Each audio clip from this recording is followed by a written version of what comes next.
이번 사연은 너희는 자식 아니냐며 시댁 수리비용을 요구하는 시어머니에게 막말을 하며 시댁을 엎어버리고 왔다는 며느님의 사연인데요. 무슨 일이 있었던 걸까요? 함께 보시겠습니다. 사연 시작 전에 좋아요, 구독 부탁드리겠습니다. 채널에 큰 힘이 됩니다. 안녕하세요. 아이 하나 키우며 직장 다니는 아줌마입니다. 나이는 30대 중반이고요. 삶이 퍽퍽할 때도 있지만 요즘은 살만 납니다.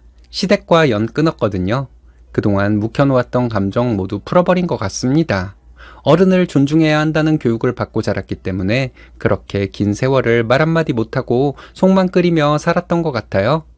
이제 알았습니다. 어렸을 때 배운 것은 어른다운 어른을 존중하라는 뜻인 것을요. 나이만 많다고 어른은 아닌 것 같아요. 나이 많은 분들을 색안경을 쓰고 보게 되지는 않을까 걱정이 되기도 합니다. 저희 시어머니는 어른 대접을 해줄 수 없는 사람이라는 것은 확신합니다. 시어머니와 관계를 끊었기 때문에 앞으로 시어머니와 엮일 일은 없겠지만 또 어떻게 될지 모르죠. 하지만 시어머니를 다시 만나게 되더라도 어른 대접을 해줄 마음은 눈꼽만큼도 없습니다. 저희 남편을 위해서라도 말이죠. 남편과 저는 4년 전에 결혼했습니다. 결혼하고 2년 되었을 때 아이를 낳았고 아이는 이제 3살입니다. 육아휴직 6개월 하고 복직했습니다. 친정에 가까이 살고 있고 저희 엄마가 육아를 도와주고 계세요. 다달이 드리는 돈은 있지만 저희 엄마가 애쓰시는 것에 비하면 터무니없이 적은 돈이죠. 그것도 무슨 일이 있을 때 드리는 돈이에요. 저희가 한 달에 얼마를 고정적으로 드린다고 했지만 저희 부모님은 절대 안 된다고 거절하셨거든요. 그래서 무슨 일이 있을 때 좀 큰 돈을 드립니다. 저희 부모님이 애써주시는 것에 비해 돈을 적게 드린다고 남편은 저보다 더 난리예요. 저는 오빠가 한 명 있습니다. 저는 부모님으로부터 오빠와 약간 차별을 받았던 기억이 있어요. 한때는 아들과 딸을 차별한 것으로 생각하고 많이 서운하게 생각했습니다. 하지만 자라면서 사람들과 여러 관계를 맺고 지내다 보니 그 정도는 차별이라 할 수 없더라고요. 오빠와 제가 동성 형제였어도 그 정도 차별은 충분히 있을 수 있는 일이라 생각할 정도입니다. 저희 오빠도 차별받은 부분이 있다고 말하니까요. 하지만 저희 남편은 심각할 정도로 시부모님에게 차별을 받고 자란 사람입니다. 남편은 3형제 중에 둘째입니다. 시어머니는 제가 봐도 저희 남편에 대한 애정이 없는 것 같아 보였습니다. 언제나 고생 많은 장남, 안쓰러워서 밖에 내놓기도 아까운 막내, 저희 아주버님과 시동생에 대한 시어머니의 생각입니다. 둘째인 저희 남편은 혼자서도 뭐든 잘하는 아들이라 걱정할 필요 없다는 것까지는 좋아요. 그런데 눈길조차도 주지 않는 것은 이해가 가지 않습니다. 그리고 뭘 잘해도 칭찬 한 번 없습니다. 잘못이 없어서 서운하다고 하시고요. 아주버님과 시동생은 잘못해도 뭐라 하지 않고 저희 남편과 형제 간에 트러블이 있으면 무조건 저희 남편 잘못입니다. 도대체 왜 그런 건지 모르겠습니다. 저희 남편은 대학 학비를 2학년 때까지만 부모님이 내주셨다고 합니다. 군대 가기 전까지 아르바이트를 해서 용돈을 충당했대요. 군대 다녀온 후부터는 시어머니가 알아서 하라는 말만 한마디 하시고 돈을 아예 안 주셨다고 합니다. 남편은 아르바이트를 해서 학비도 내고 용돈도 쓰고 그랬다네요. 만약 남편 3형제 모두에게 똑같이 하셨으면 상관없을 것 같습니다. 하지만 시어머니는 아주버님과 시동생에게는 학비 다 대주셨어요. 아르바이트를 따로 할 필요 없을 정도로 용돈도 주셨다고 합니다.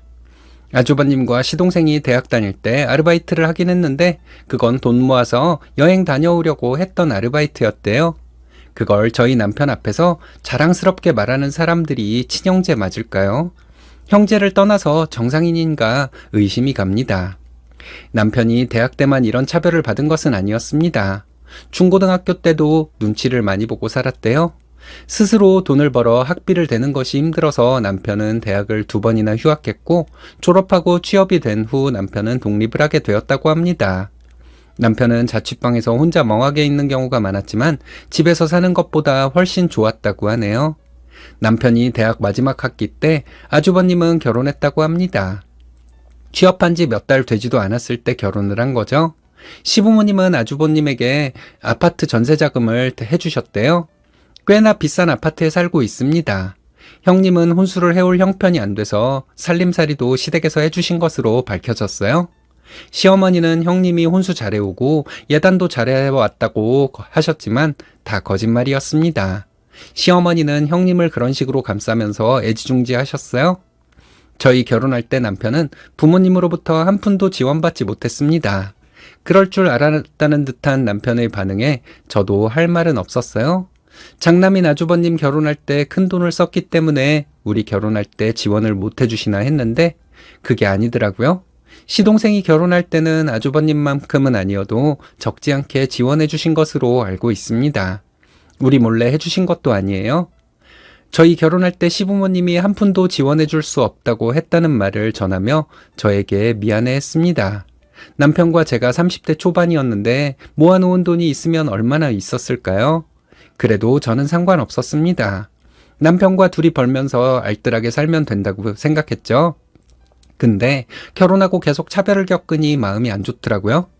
남편이 차별받았다는 사실을 들었을 때도 물론 속상했습니다. 내가 사랑하는 사람이 그런 차별을 받았다고 하는데 속상할 수밖에 없잖아요. 그런데 막상 직접 겪어보니 생각보다 훨씬 힘들더라고요. 그런 것을 어린 나이에 겪었다면 더더욱 힘들었을 것 같습니다. 시어머니가 할 말 안 할 말 가려서 좀 했으면 좋겠는데 일부러 더 하는 것 같다는 생각도 들었어요. 아주버님에게 얼만큼 해줬고 시동생에게 얼만큼 해줬는데 나는 자식에게 바라는 것도 없다는 식으로 말씀하셨습니다. 당신이 좋은 부모란 식으로 말씀하시는 것이었죠. 남편과 맥주 한잔하면서 얘기를 했는데 시어머니는 일부러 그런 말씀을 하시는 것 같다는 결론뿐이었습니다. 둘째 아들을 약 올리기 위해 그런 말씀을 하시는 거 말고는 이유가 없더라고요.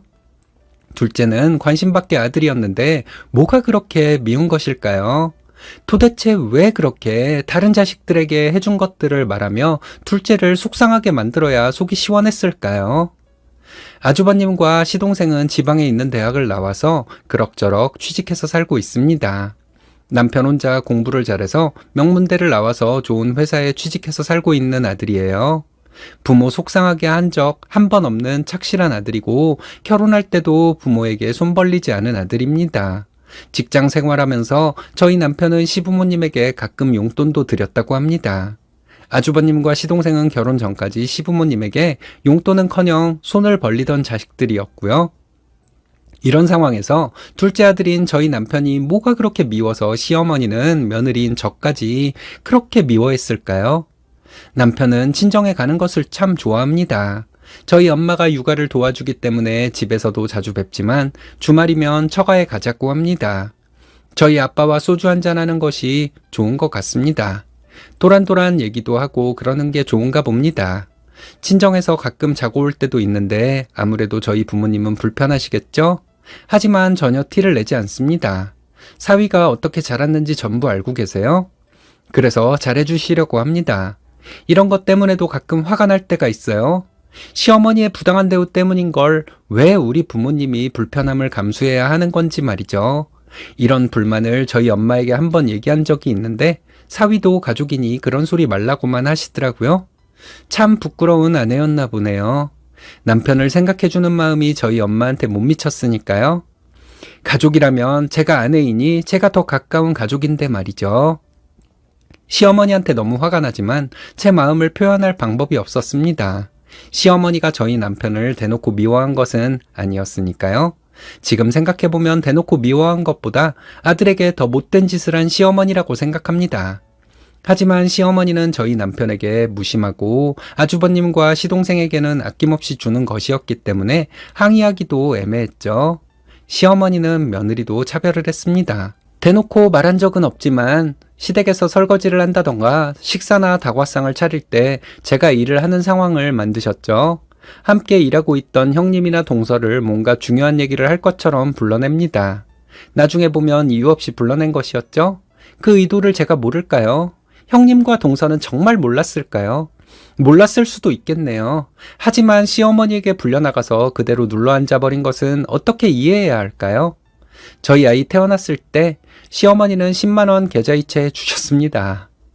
친정부모님과 오빠는 저 임신했을 때부터 아기 옷이며 출산용품이며 엄청 사줬어요. 이런 게 비교가 되니 남편 입장은 어땠을까요? 시어머니는 그렇다 쳐도 아주버님과 시동생은 뭐하고 있었을까요? 그 사람들은 부모한테 받기만 하던 사람들이라서 베풀 줄을 몰랐던 걸까요? 아주버님 아이 하나 있습니다. 그럼 저희 아이가 두 번째 손주예요. 아주버님한테는 첫 번째 조카잖아요. 아무런 관심도 없고 아무것도 해준 것이 없습니다. 안 주고 안 받으면 되는 거 아니냐 하실 분들도 있을 거예요. 그런데 남편이 속상해하니까 저도 너무 속상했어요. 시어머니가 보낸 10만원 계좌에서 확인하고 남편은 대성통곡했습니다. 남편이 우는 이유를 확실하게 알고 있었기 때문에 이유도 묻지 못했어요. 산후조리원에서 안정을 취해야 할 때였지만 저도 남편과 함께 밤새 울었습니다. 그리고 결심했어요. 나밖에 모르는 이 여린 남자 내가 지켜줄 거라고요. 지난달에 시댁에 가서 엄청난 얘기를 들었습니다. 시어머니가 저희에게 화장실 수리 비용을 내라는 얘기였어요. 우물거리고 있는 남편을 대신해서 제가 대답해 드렸습니다. 못 낸다고요? 시어머니는 너한테 물은 거니? 왜 네가 대답해? 하고 따지더라고요. 내가 못 낸다고 하면 못 내는 거니까요. 했어요. 시어머니는 남편에게 대답해보라 하더군요. 남편도 싫다고 했습니다. 시어머니는 너는 자식 아니니? 너희 형은 와서 천등 어둡다고 지 돈 들여서 싹 갈아주고 소파 낡았다고 소파도 새로 사줬는데 넌 뭐 하는 게 있어? 이러셨어요. 너무 화가 나기도 했는데 잘 걸렸다 싶기도 하더라고요. 어머니는 우리한테 해준 게 뭐가 있어서 화장실 수리 비용을 내라고 해요? 하고 소리 질렀습니다. 시어머니는 키워준 부모한테 그게 할 소리냐며 더 크게 소리를 지르더군요. 대학 2학년 때까지 학비 대준 거 말씀하시는 거냐 했죠. 어렸을 때부터 관심도 안 주고 미워해서 눈치나 보고 자란 아들한테 평생 사줘야 하는 마음으로 사시라고 했습니다. 어머님이 지금까지도 걱정해주고 지원해주고 있는 아들들한테 요구하시라고 했어요. 키워줬으면 됐지 뭘 더 바래? 하고 소리를 빽 지르시더라고요. 어머니는 둘째 아들한테 따뜻한 말 한 번 한 적 있으세요? 걱정하는 말 한 번 한 적 있으세요? 그러시는 거 이해 못하겠어요. 형님이나 동서한테는 잘만 하는 따뜻한 말씀 저한테는 한 적 있으세요? 하고 저도 소리를 질렀죠. 시어머니가 놀란 표정으로 있길래 남편을 키워주신 건 맞지만 참 미워하시면서 키우셨죠. 그리고 저는 어머님한테 받은 게 없어요. 며느리 중에 고생은 제일 많이 하고요. 고생하고 싶어서 한 게 아니라 그런 상황을 어머님이 만드셨죠. 이제 안 해요. 어머님이 미워하는 아들은 앞으로 여기 안 와요. 사랑하는 아들들한테 효도받으면서 사세요. 이렇게 말했습니다. 바보같이 눈만 빨개져서 말도 못하고 있는 남편에게 가자고 했습니다. 나오면서 남편이 엄마 이제 저 여기 안 와요. 그런 줄 아세요. 기어 들어가는 목소리로 이렇게 말하더라고요. 아주버님이 저희에게 부모님한테 서운한 게 있으면 말로 풀면 되는 거지 그렇게 하는 게 아닌데 재수씨 정말 왜 이러실까? 이러더라고요. 정말 몰라서 이런 말 하는 거라면 아주버님은 정신적으로 문제가 큰 사람이에요. 잘 생각해 보세요. 이렇게 말하고 나왔어요. 집으로 오는데 남편과 저는 한마디도 하지 않았습니다. 남편이 너무 가여워서 눈물이 나려는 거 이를 악물고 참았어요. 좀 늦은 시간이어서 아이가 잘 시간 다 되어 가는데 저희는 친정으로 갔습니다. 저희 집에 들어서자마자 저와 남편은 엉엉 울었어요. 저희 부모님은 저희가 진정될 때까지 기다려 주셨습니다. 좀 진정이 되고 나서 자초지종을 얘기했고 밤늦게까지 저희 부모님이 위로해 주셨어요. 아이는 저희 엄마가 재우고 나오셨고요. 얼마 안 됐지만 그날 이후로 시댁에 연락도 하지 않고 지냅니다. 남편은 별일 없었다는 듯 지내고 있지만 제가 남편 눈치 살피고 있어요. 오히려 홀가분하게 느끼는 것 같기도 합니다. 저도 그렇고요. 잘된 일이라 생각합니다.